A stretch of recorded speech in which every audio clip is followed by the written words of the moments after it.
পুৱাই বেপাৰী এজনৰ ফোন আহিল যে আলুখিনি খানিলে নাই, আলুখিনি বোলে লাগিছিলে।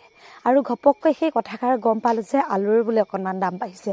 সেইবাবে আজি পুৱাৰ পৰা আলু খানিছোঁ। ঘৰলৈ কেইবাগৰাকী মহিলাও আহিছে আলু খানিবৰ কাৰণে, লগতে ওচৰ চুবুৰীয়া খুৰী, মামী, পেহী, মামা সকলোখিনি আহিছে আলু খানিবলৈ। যিহেতু আলু খানিলে ভোকটো লাগিবই, আৰু কাম কৰি থাকিলে আৰু কিমান যে ভোক লাগে হয়তো আপোনালোকক কৈ মই কথাখিনি শেষ কৰিব নোৱাৰোঁ। সেইবাবে আহিলোঁ। মানুহজনে চাউল কোলা জাৰি দিলে আৰু লফা, লাই, আলু অলপ ডাঙৰ ডাঙৰ চাই আলু অলপ বুটলি আনি চাফা কৰি ধুই মেলি এনেকৈ চব্জিখিনি বনাব ল'লোঁ। কৰ্মৰ সময়ত খোৱা বোৱাটো যিহেতু খুবেই বেছি প্ৰয়োজন, কিন্তু ভালদৰে বনাই মেলি খাম, ইমানখিনি কৰিম সিমানখিনি কৰিম বুলি কোৱাটো অস্বাভাৱিক হৈ পৰে। যেনেকৈ পাৰোঁ তেনেকৈ এয়া ভাতকেইটা বনাই মেলি দিবলৈ চেষ্টা কৰিলোঁ। লফা, আলু, লাই সকলোখিনি এনেকৈ দিলোঁ। আৰু আলুখিনি বোলে কাটি দিব নিদিলে, গোটাই গোটাই দিবি পিটিকা খাম বুলি। লগতে মূলা, কাঁচা বুট তেনেকৈয়ে দি কিনে চাটনি এখনো বনালোঁ, চালাড এখন বনালোঁ। বহুতে ঘিণ কৰিব পাৰে, বহুতে বেয়াকৈ ক'ব পাৰে, ইমান লেতেৰা কৰি নাখায়। কিন্তু যেতিয়া খেতিৰ কথা আহে, সময়ৰ কথা আহে, তেতিয়া কেনেকৈ ভাতকেইটা পেটলৈ যায় ক'বই নোৱাৰোঁ। আৰু গোটেইখিনি মেলি এনেকৈয়ে ভাতখিনি খালোঁ।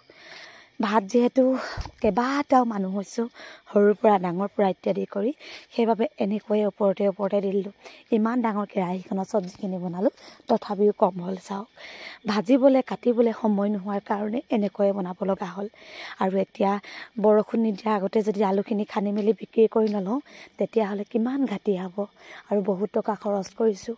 আৰু আমাৰ নিচিনা সাধাৰণ মানুহে যদি পইচা পাতি ঘৰত খটুৱাই বা খেতি বাতিত খটুৱাই যদি মূলখিনি যদি উলিয়াই ল'ব নোৱাৰোঁ, কিমান দুখৰ কথা নহয়নে? আৰু এইফালে সকলোৱে মিলিজুলি বহুত সোৱাদেৰে ভাতকেইটা খালোঁ। তেওঁলোকো কৈছে মাছ মাংসতকৈ এনেকৈ খাবলৈ ভাল। এই ভাতকেইটাৰ সোৱাদ বহুত বেছি মজা। লগত তাৰ পাছত এনেকৈ যিহেতু তেওঁলোকে ক'লে এনেকৈ খাই ভাল পাইছে বুলি, এনেকৈয়ে বনাই সুখী হ'লোঁ। আপোনালোকে বাৰু এনেকৈ ভাত খায়নে? আলুখিনি বিক্ৰী কৰি ল'লে এটা শান্তি পোৱা যাব। আলুখিনি খানি শেষ নহওঁতেই সৰিয়হখিনি পকিলেই নহয়, কোনফালে ঢাপলি মেলোঁ, আলুলৈ ঢাপলি মাৰোঁনে সৰিয়হলৈ ঢাপলি মেলোঁ। এটা কাম যদি আজৰি হৈ লওঁ, বহুখিনি সুবিধা হ'ব। ভাত পানী খাই বৈ মেলি আজৰি হ'লোঁ। বাচন চাচন টিউবৱেলত সকলোখিনি থলোঁ। তাৰ পাছতে তামোল এখন খাই লওঁ বুলি ধুনীয়াকৈ পাণখনত চূণ লগাই ল'লোঁ। আৰু তামোলখন খাই লোৱাৰ পাছতহে মনটো ভাল লাগে। ভাতকেইটা খাই মানে যিমানখিনি সোৱাদ পাইছিলোঁ, তামোলখন খোৱাৰ পাছত আৰু অকণমান সোৱাদ পাওঁ। আৰু আমি সকলোৱে বহি ল'লোঁ। খন্তেক মানে গাটো অকণমান ভাতকেইটা খাই ল'লে গধুৰ লাগে, সেইবাবে এনেকৈয়ে বহি মেলি ল'লোঁ। আৰু মই বহিলোঁ কাৰণে আমাৰ ঘৰৰ ওচৰৰ খুৰীজনীও আলু খানিব আহিছিলে, আৰু খুৰীয়ে এনেকৈয়ে ঘৰখন ধুনীয়াকৈ চাফা কৰি খাই ল'লে। গাঁৱত থকা মানুহৰ এইখিনিয়ে সুবিধা।